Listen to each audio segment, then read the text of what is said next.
Aray!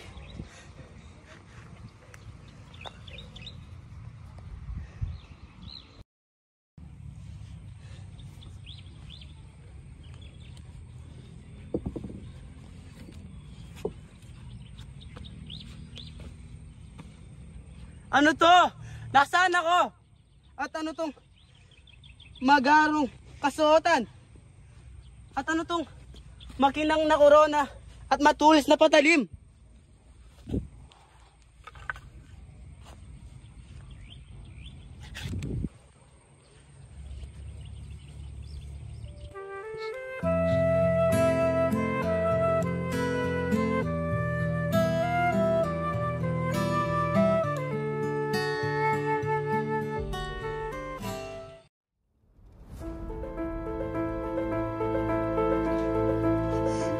Aking ina, bakit nagawa mo? Iwan ang nag-iisa mong pinakamamahal na anak. Bakit? Aking ina.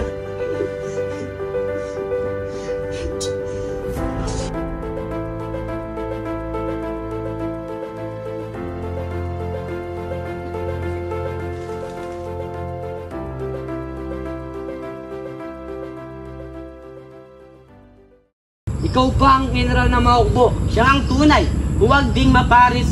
Ang girero bantog sa palad kong amis. At sa kaaway may di ko ninanais. Ang laki ng dusang aking napagsapit. Matanto niya ma ang gayong sakuna. Sa kruton ng bayay may balang sumira. Ako'y sinamat, humarap na bigla. Ang haring linseyong may gayak na digma. Sa haring linseyong may gayak ng digma.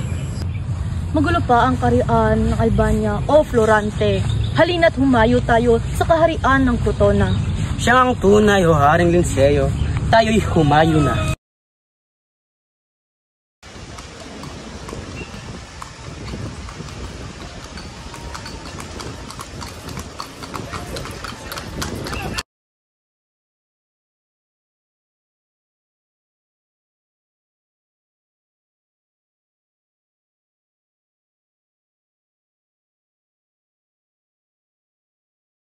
Narito na tayo sa kaharian ng Crotona Florante.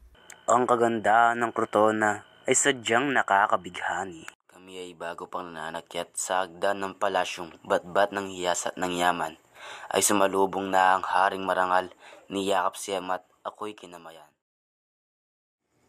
Ang wikay Oduge, ang kiyas na ito, ang siyang kamukha ng bunyeng gerero, aking nananaran nasahi sa iyo at sa lahat ng aking mga kaibigan.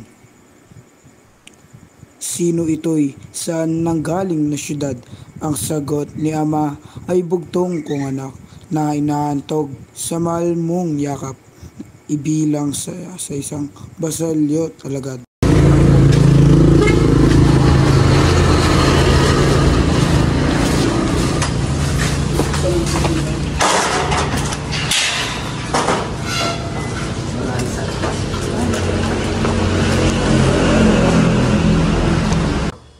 Malugod kayong tinatanggap sa kaharian ng Crotona. Haring Linceo, isang marangal na hari, at Floranteng malakas at walang pinakapakitan. Maraming salamat, minamahal na haring ng bayang Crotona. Maraming salamat sa malugod na pagtanggap. Isa itong tunay na kasiyahan sa amin na marating ang bayan ng Crotona. At isa itong patunay na pinanggalingan ng ating ina ay sadyang kabisado dyan.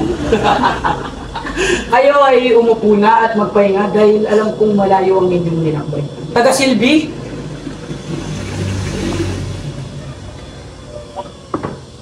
Hindi nyo na kailangan pamatagin ang paghanda ng pagkain. Sapat na ang malugod yung pagtanggap sa akin. Huwag na ninyong malalahanin ng ating ina. Ito ay maliit na bagay namin.